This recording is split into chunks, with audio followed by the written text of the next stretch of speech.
नमस्कार, बहुत स्वागत है आपका भारत एक्सप्रेस पर। मैं हूं आपके साथ संगम राय। पाकिस्तान के कब्जे वाले कश्मीर के चुनाव में हजारों की तादाद में अतिरिक्त सुरक्षा कर्मियों की तैनाती क्यों? यह सवाल इसलिए भी गंभीर है क्योंकि बंदूकों और सुरक्षा घेरों के बीच यह जनता की आवाज को दबाने की चाल है। अगर हालात सामान्य हैं और जनता का लोकतांत्रिक व्यवस्था पर भरोसा है तो फिर चुनावी मैदान को सुरक्षा छावनी में बदलने की जरूरत क्या है? मानवाधिकार के उल्लंघन से लेकर राजनीतिक दमन के बीच पीओजेके में चुनाव और अतिरिक्त सुरक्षा बलों की तैनाती इसी तरफ इशारा है। आखिर पीओजेके में होने वाले चुनाव में पाकिस्तान को किस बात का खतरा नजर आ रहा है? क्यों वो चुनाव को लेकर इतना डरा हुआ है? क्या पाकिस्तान चुनाव में पीओजेके के अवाम की बुलंद आवाज को कुचलने का मंसूबा नहीं रखता है? चुनाव में लोकतांत्रिक व्यवस्था की बुनियाद है, लेकिन पाकिस्तान का रुख दिखाता है कि वो चुनाव महज दिखावे के लिए करवा रहा है। पीओजेके में चुनाव और उसके पहले की पूरी कहानी पर पेश है हमारी एक खास पेशकश, चुनाव या कब्जे की मुहर।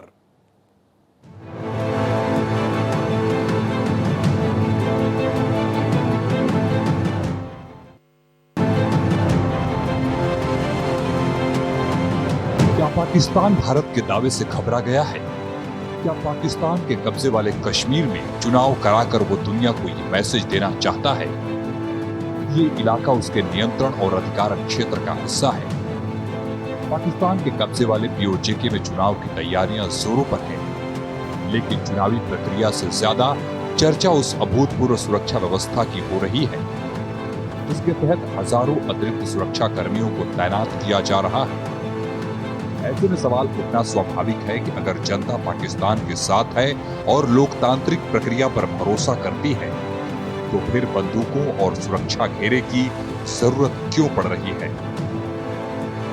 पीओजेके में चुनाव की घोषणा के साथ 14,000 अतिरिक्त सुरक्षा कर्मियों की तैनाती का फैसला किया गया है। जिस क्षेत्र को पाकिस्तान दशकों से आजाद जम्मू कश्मीर कहता आया है, वहां चुनाव से पहले सुरक्षा बलों का इतना बड़ा जमावड़े का मकसद बेहद ही साफ है।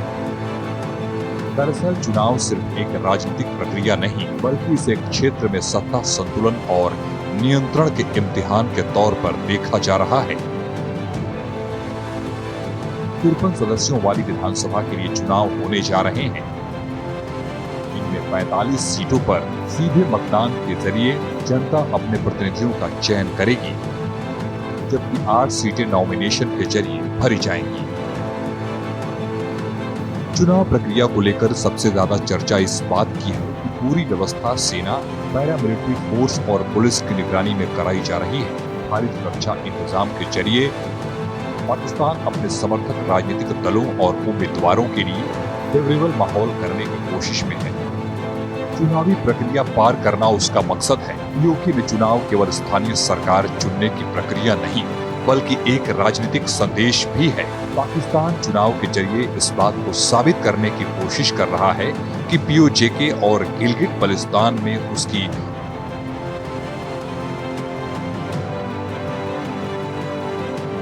प्रशासनिक और राजनीतिक पकड़ कायम है और वहां की लोकतांत्रिक संस्थाएं उसके ढांचे के तहत काम कर रही हैं। चुनावी शोर के बीच सबसे अहम सवाल वही है, क्या पीओके की जनता अपनी वास्तविक राजनीतिक इच्छा खोलकर व्यक्त कर पाएगी, या फिर ये चुनाव भी बंदूकों की छाया में पाकिस्तान की स्थापित व्यवस्था को मजबूत करने का जरिया बनकर रह जाएगा? पीओजेके में बढ़ती सुरक्षा, विरोध प्रदर्शनों का इतिहास और अधिकारों को लेकर उठते सवाल ये संकेत देते हैं कि लोकतंत्र की तस्वीर उतनी आसान नहीं है जितने दिखाने की कोशिश की जा रही है। बंदूकों और सुरक्षा बलों की मौजूदगी के बीच होने वाले इस चुनाव पर अब सिर्फ पीओके ही नहीं, बल्कि दुनिया भर के देशों की नजरें टिकी हुई हैं। जनादेश के नाम पर खेल। पीओजेके की जनता पाकिस्तान से पल्ला झाड़ना चाहती है। पाकिस्तानी फौज की मनमानी और वहां पर मौजूद बदइंतजामी ने लोगों का जीना मुहाल कर रखा है। महंगाई चरम पर है। खाने पीने की सामानों की किल्लत बनी रहती है। युवाओं के पास रोजगार नहीं है। रोजगार की संभावनाएं लगातार कम होती जा रही हैं। आज़ादी की जो मांग है उसको लेकर और अपने हकों की मांग को लेकर लगातार पीओजेके में लोग प्रोटेस्ट कर रहे हैं, लेकिन पाकिस्तानी सुरक्षा बल जो हैं वो उन पर जुल्म ढा रहे हैं। अब तक की बात करें तो अभी तक जो है वो पिछले अगर 4 से 5 दिन की बात करेंगे तो पिछले 4-5 दिन में जो पीओजेके है वहाँ पर पाकिस्तानी सुरक्षा बल हों, पाकिस्तानी रेंजर्स हों, उनके द्वारा जो फायरिंग वहाँ पर की गई और उस प्रदर्शन को कुचलने की कोशिश की गई, उसमें जो है वो 40 से ज़्यादा लोग जो हैं उनकी मौत हो गई है, 300 से ज़्यादा लोग जो हैं वो घायल हुए हैं। पाकिस्तान हमेशा से जो भारतीय क्षेत्र है, जो कि भारत का अटूट अंग है जम्मू कश्मीर, उसमें गड़बड़ी फैलाने की कोशिश करता रहा है, वहाँ पर जो उंगली है वो उठाने की कोशिश करता रहा है। लेकिन अब जो पाकिस्तानी कब्जे वाला कश्मीर है वहाँ पर लोगों के हालात जो हैं वो बद से बदतर हैं, जिसके बाद अगर इस देश की बात करें, जम्मू कश्मीर की बात करें, तो वहाँ के लोगों में भी गुस्सा है कि पाकिस्तानी सरकार और पाकिस्तानी सेना या फिर पाकिस्तानी रेंजर्स जो हैं वो तमाम उन लोगों पर जुल्म जो है वो डाल रहे हैं। और पीओजेके भारत का जो है वो अटूट अंग है, ये मानना है जम्मू कश्मीर के और हमारे देश के लोगों का। आप देखिए कि यहाँ पर भी गुस्सा जो है वो साफ तौर से देखा जा रहा है, क्योंकि जब वहाँ पर फायरिंग होती है, छोटे छोटे बच्चे और जो महिलाएं हैं वो वहाँ पर सफ़र जो है वो करती हैं। तो इसको लेकर जम्मू कश्मीर के अंदर जो लोग हैं अलग अलग उनकी किस तरह की राय है, इसको लेकर आज हम जम्मू कश्मीर में लोगों से बात करेंगे कि आखिर जो पाकिस्तान जुल्म डाल रहा है उसे वो किस तरह से देखते हैं और भारत का एक्शन इस पर किस तरह से होना चाहिए। क्योंकि पीओजेके है वो भी भारत का हिस्सा था, उसको कई बार जो है वो देश के लोग सरकारों से मांग कर चुके हैं भारत की कि आप जो है वो वहाँ अटैक करें, उसे वापस लें, क्योंकि वहाँ लोगों पर जुल्म जो है वो हो रहा है। सर, आपसे मैं जानना चाहूँगा, कैसे देखते हैं पाकिस्तान एक बार फिर से जुल्म जो है वो पीओजेके के लोग जो हैं उन पर कर रहा है? अभी तक अगर पिछले 4 से 5 दिन की बात करें तो जो आंकड़ा है 40 से ज़्यादा सामने आ रहा है, लेकिन कई ज़्यादा लोग जो हैं वो मारे गए हैं। कैसे देखते हैं पाकिस्तान एक बार फिर से जो पाकिस्तानी सेना है, जो पाकिस्तानी रेंजर्स हैं, वो लगातार फायरिंग वहाँ पर कर रहे हैं, लोगों को मौत के घाट उतारा जा रहा है और वो भी लोग जो अपने हकों की मांग कर रहे हैं? देखिए, पहले तो पूरा पाकिस्तान कान खोलकर सुन ले, इस्लामाबाद कान खोलकर सुन ले मुनीर, के पीओजेके जिस पर पाकिस्तान का नाजायज कब्जा है वो जम्मू कश्मीर और भारत का हिस्सा था, है और रहेगा। कुछ और लोग हैं, इनसे बात करेंगे। सर, एक तरफ भारतीय सेना है, जब भी कोई मुसीबत आती है तो भारतीय सेना अपने नागरिकों के साथ खड़े रहती है। अगर हमारे जम्मू कश्मीर की बात करें, जो हमारा जम्मू कश्मीर है वहाँ पर सेना, बीएसएफ, सुरक्षा बल लोगों के साथ खड़े रहते हैं। लेकिन वहीं जो पाकिस्तानी कब्जे वाला कश्मीर है वहाँ पर बिजली और पानी मांगने पर सेना आ जाएगी, रेंजर्स आ जाएंगे, गोलियां चलाएंगे, लोगों को मौत के घाट उतार देंगे। कैसे देखते हैं? ये सरासर गलत है। जो आर्मी जो वहाँ पे जुल्म डाल रही है, पूरी पाकिस्तान की गवर्नमेंट वहाँ के लोगों पे जुल्म डाल रही है। 40 से ज़्यादा लोगों की मौत हो गई, जिसमें 17 छोटे छोटे मासूम बच्चे हैं, 7 उसमें तो गर्भवती महिलाएं हैं। ये सरासर बहुत जुल्म कर रहे हैं वहाँ पे और 300 से ज़्यादा तो ज़ख्मी है वहाँ पे। गवर्नमेंट वहाँ पे सरासर जुल्म कर रही है और ख़ास तौर पे वहाँ के जो मुनीर है वो सबसे ज़्यादा जुल्म कर रहे हैं वहाँ पे। मुल्ला मुनीर की बात करें तो फील्ड मार्शल उसे कहा जाता था, लेकिन उसे फील्ड मार्शल जो है वो बना दिया गया है। आपके हाथ में मैं पोस्टर देख रहा हूँ, आप ये पोस्टर लेकर आए हैं कि जो पीओजेके में जुल्म हो रहा है, क्या दर्शाना चाहते हैं आप इस पोस्टर से और क्या क्या कहेंगे आप? देखिए, सबसे पहले तो मैं स्पष्ट कर दूं, जिस जगह पे एहतजाज हो रहा है या जो प्रोटेस्ट हो रहा है वो तो भारत का ही एक अभिन्न हिस्सा है। और वहाँ पे जो लोग हैं वो सोना चांदी की डिमांड तो कर नहीं रहे, वो आटा दाल चावल जो मूलभूत सुविधाएं उनकी डिमांड कर रहे हैं। और पाकिस्तान सरकार उन्हें बदले में क्या दे रही है? गोलियां, डंडे बरसा रही है उन पर। बिल्कुल, जो और लोग हैं हमारे साथ उनसे बात करेंगे। आपसे मैं जानना चाहूँगा, जिस तरह से लगातार जो पाकिस्तानी सेना है वो जुल्म डाल रही है और हमने देखा कि किस तरह से वहाँ पर जो है वो एक के बाद एक लोगों को मौत के घाट उतारा जा रहा है। जो वहाँ के लोग हैं वो अपने हकों की लड़ाई लड़ रहे हैं। बहुत से लीडर्स ऐसे हैं जिन्हें अरेस्ट भी कर लिया गया है। देखिए, सबसे पहले तो ये बहुत शर्म की बात है कि ये कोई आज़ादी की जो आज आप 1947 के बाद आज आप देख रहे हो, ये बलूच की जो लड़ाई है ये कोई आज की नहीं है, ये बलूच की बहुत पुरानी लड़ाई है। बलूचिस्तान में ये एक आवाज़ उठी है अपने मूल अधिकार को लेकर, रोटी कपड़ा मकान और जो उनकी मूल सुविधाएं हैं। अगर भारत सरकार में आज हम भारत में यहाँ रह रहे हैं तो भारत में यहाँ पे जो हम नुमाइंदे जिता के भेजते हैं उनका ये कर्तव्य बनता है कि अपनी जो यहाँ पर जनता है, जो जनता ने वोट देकर उनको जिताया है, उनकी मूल अधिकार का उनको ख्याल रखना पड़ेगा। बिजली संकट संसाधनों का पाकिस्तान द्वारा अपने हित में इस्तेमाल किए जाने के चलते हालात लगातार खराब होते जा रहे हैं। मुश्किल हालातों के चलते विरोध प्रदर्शन बेहद ही आम हो चुका है। हर बार पाकिस्तानी फौज उस विरोध प्रदर्शन को कुचल देती है और इससे लोगों का गुस्सा कम होने के बजाय लगातार भड़कता जा रहा है। पाकिस्तान पीओजेके के मामले में दुनिया को सालों से गुमराह करता आ रहा है। वहां के लोगों के साथ दोयम दर्जे का सलूक किया जाता है। बुनियादी जरूरतों के लिए वो लोग वहां पर तरस रहे हैं। पीओजेके के अवाम एक तरह से पाकिस्तान के बंधक है और पूरे इलाके को पाकिस्तान ने अपनी सेना और अपनी खुफिया एजेंसी आईएसआई के हवाले कर रखा है। आतंकी शिविरों की भरमार है और वहां के लॉन्चिंग पैड से आतंकियों को घुसपैठ कराकर भारत विरोधी अभियान और अपने नापाक मंसूबों को पूरा कर रहा है। संयुक्त राष्ट्र संघ से लेकर दुनिया भर के मंचों पर पीओजेके को पाकिस्तान नियंत्रित कश्मीर होने का दावा करता है। स्थानीय संगठनों का आरोप रहा है कि क्षेत्र के राजनीतिक और आर्थिक फैसले मुजफ्फराबाद या स्थानीय जनता नहीं बल्कि इस्लामाबाद में बैठी सत्ता तय करती है। ऐसे में चुनाव प्रक्रिया को लेकर भी सवाल उठना स्वाभाविक है कि क्या मतदाता वास्तव में अपनी इच्छा के मुताबिक फैसला कर पाएंगे। पिछले कुछ सालों में पीओजेके में पाकिस्तान के खिलाफ नाराजगी और अधिकारों की मांग को लेकर कई आंदोलन हो चुके हैं। लोगों ने महंगाई, बिजली दरों और प्रशासनिक नीतियों के खिलाफ बड़े प्रदर्शन किए। इन प्रदर्शनों ने ये संकेत दिया कि क्षेत्र में सब कुछ ठीक नहीं है। विपक्षी आवाजों का आरोप है कि पाकिस्तान समर्थक राजनीतिक दलों को खुला मैदान मिलता है, जबकि इस्लामाबाद की नीतियों का विरोध करने वालों समूहों को दबाव और प्रतिबंधों का सामना करना पड़ता है। पाकिस्तान के खिलाफ आक्रोश।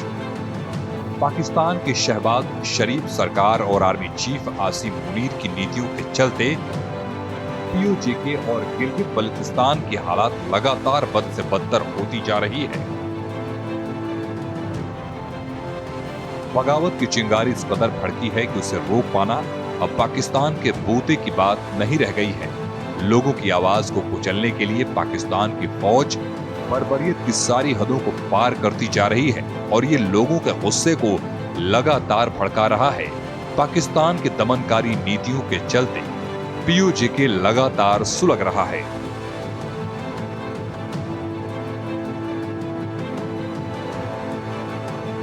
पाकिस्तान की बदनीयती से आजिज आ चुके लोगों में भारत के समर्थन की आवाजें बुलंद होती जा रही हैं। यही वजह है कि पाकिस्तान अब वहां पर चुनाव का ढोंग कर रहा है ताकि वो दुनिया को बता सके कि पीओजेके में उसकी पकड़ कायम है। पीओजेके से लेकर गिलगित बल्तिस्तान तक राजनीतिक माहौल को लेकर बहस तेज है। लोगों के गुस्से और विरोध प्रदर्शनों के साथ ही अधिकारों से जुड़ी मांगों के बीच चुनाव कराए जा रहे हैं। गिलगित बल्तिस्तान में राजनीतिक कार्यकर्ताओं की गिरफ्तारी और दमन ने इस विवाद को और गहरा बना दिया है। आखिर चुनाव लोकतांत्रिक व्यवस्था को मजबूत करने की कोशिश है या फिर पॉलिटिकल कंट्रोल? इन तमाम मुद्दों पर देखिए यह खास रिपोर्ट। कार्यकर्ताओं की गिरफ्तारी पर विवाद।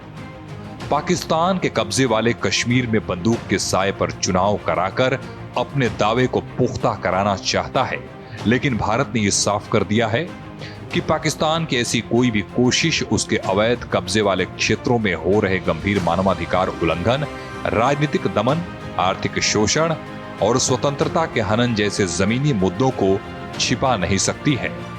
भारत ने पाकिस्तान के कब्जे वाले गिलगित बल्तिस्तान में चुनाव कराने की साजिश पर कड़ा विरोध जताया है। भारत ने दो टुक शब्दों में कहा है कि इन इलाकों पर पाकिस्तान ने धोखे से कब्जा कर रखा है। पाकिस्तान की बुनियाद ही झूठ, फरेब और विश्वासघात पर टिकी है। भारत के खिलाफ साजिश उसके डीएनए में है। पाकिस्तान ने देश के बंटवारे के साथ ही अपने धोखेबाज होने का परिचय दिया था। 1 जनवरी 1948 को जम्मू कश्मीर का मामला संयुक्त राष्ट्र गया था। जम्मू कश्मीर को लेकर 4 प्रस्ताव पास हुए थे। इस प्रस्ताव के तहत पाकिस्तान के कब्जे वाले हिस्से को छोड़ना था। पाकिस्तान के विश्वासघात का नतीजा है पीओजेके और गिलगित बल्तिस्तान। पाकिस्तान के अवैध कब्जे वाले गिलगित बल्तिस्तान में हालात तनावपूर्ण बने हुए हैं। 1947 से पाकिस्तान के कड़े नियंत्रण और वहां के लोगों के ब्रेन वॉश के बावजूद पाकिस्तान सरकार के खिलाफ स्थानीय लोगों में भारी आक्रोश और नाराजगी है। पाकिस्तान के कब्जे वाले जम्मू और कश्मीर के मानवाधिकार कार्यकर्ता अमजद अयूब मिर्जा ने प्रधानमंत्री नरेंद्र मोदी से पीओजेके के लोगों की तरफ से दखल देने की अपील की। साथ ही उन्होंने क्षेत्र के निवासियों और राजनीतिक कार्यकर्ताओं पर बढ़ रहे अत्याचारों और मानवाधिकार के उल्लंघन का आरोप लगाया है।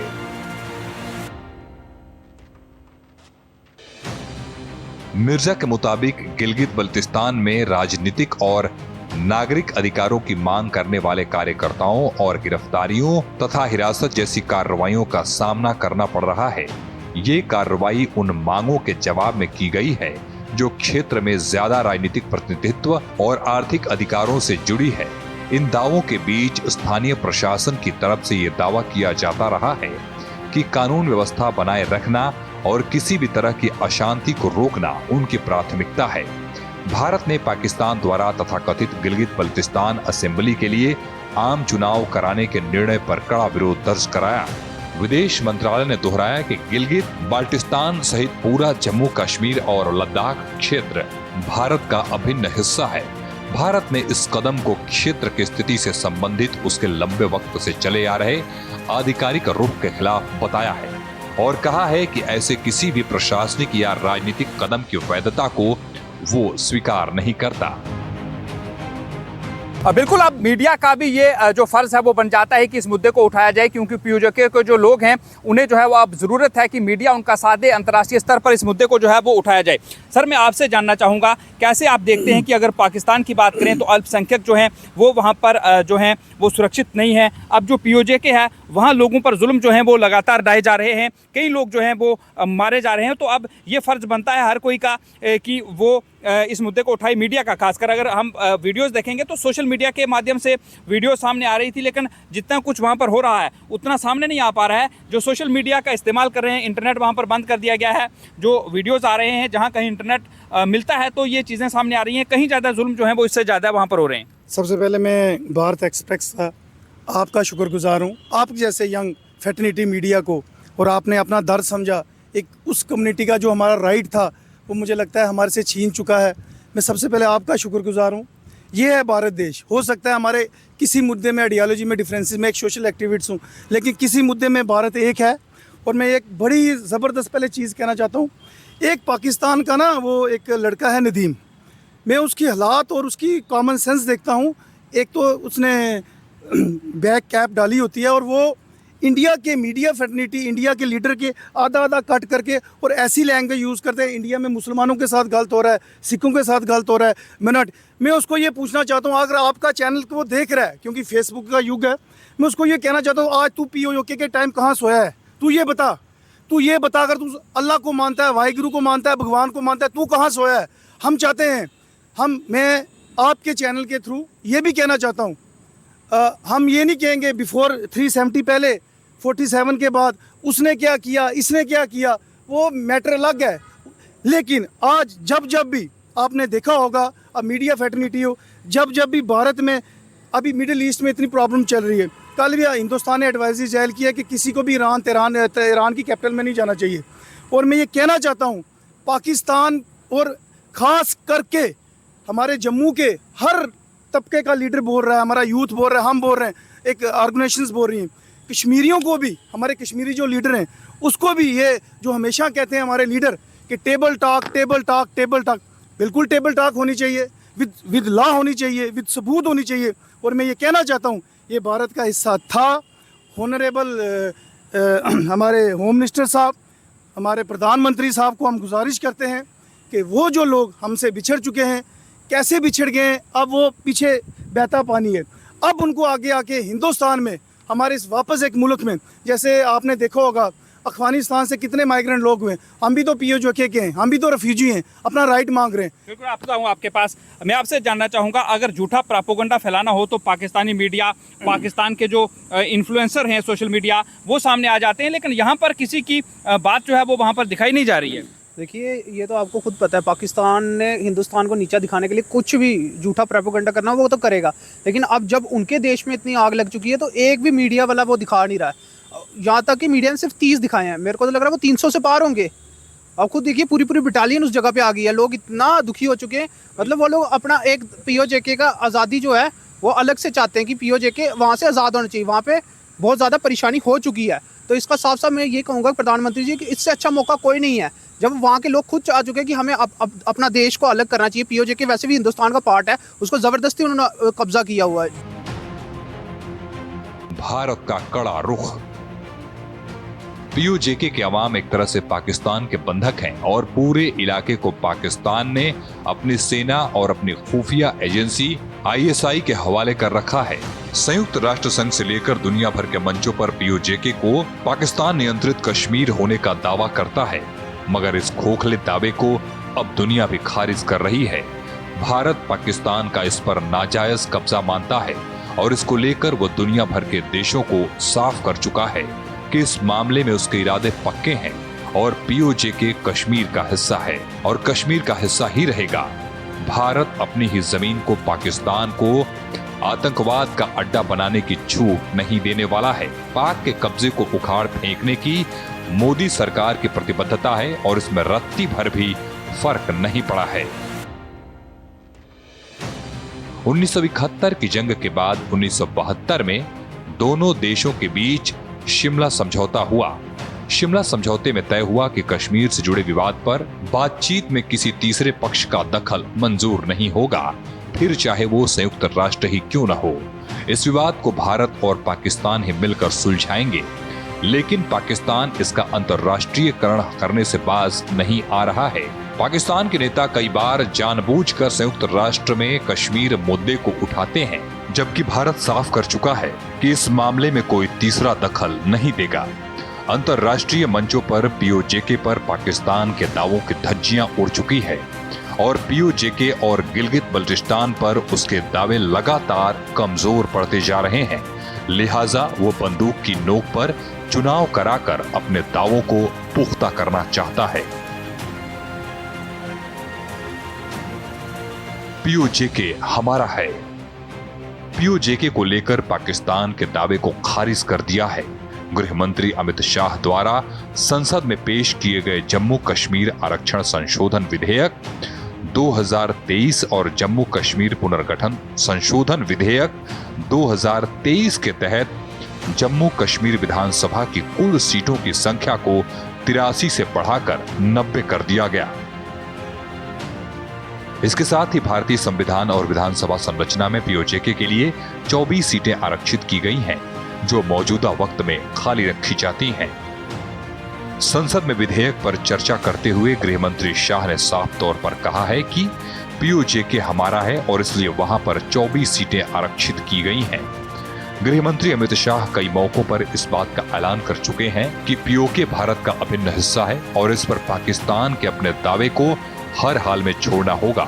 भारत का इरादा साफ है, POK से पाकिस्तान को अपना कब्जा छोड़ना होगा, उसे अपनी गलती सुधारनी होगी और ये पाकिस्तान अपनी मर्जी से करे या मजबूरी में। पाकिस्तान भारत के इरादों से वाकिफ है और ये महज इत्तेफाक नहीं है कि पाकिस्तान की बौखलाहट बढ़ी हुई है। POK हमारा है कि ऐलान से पाक ही नहीं, चीन में भी खलबली मची है। दरअसल सीपेक प्रोजेक्ट में चीन खरबों रुपए खर्च कर चुका है और POK का कश्मीर का अभिन्न हिस्सा बनने के बाद उसके सीपेक प्रोजेक्ट पर ग्रहण लग जाएगा और उसका पूरा पैसा डूब जाएगा। दरअसल पाक ने POK को एक तरह से सीपेक प्रोजेक्ट के तहत चीन के हाथों गिरवी दे रखा है और इसीलिए गृह मंत्री शाह के ऐलान से चीन भी टेंशन में है। पाकिस्तान पर चीन की तरफ से इस बात का दबाव है कि वो किसी भी सूरत में इस मसले का कोई सशक्त समाधान निकाले। लिहाजा वैश्विक मंच पर खुद POK का दावेदार साबित करने के लिए वो चुनाव का ढोंग तो रच रहा है, लेकिन उसकी कलई खुल गई है।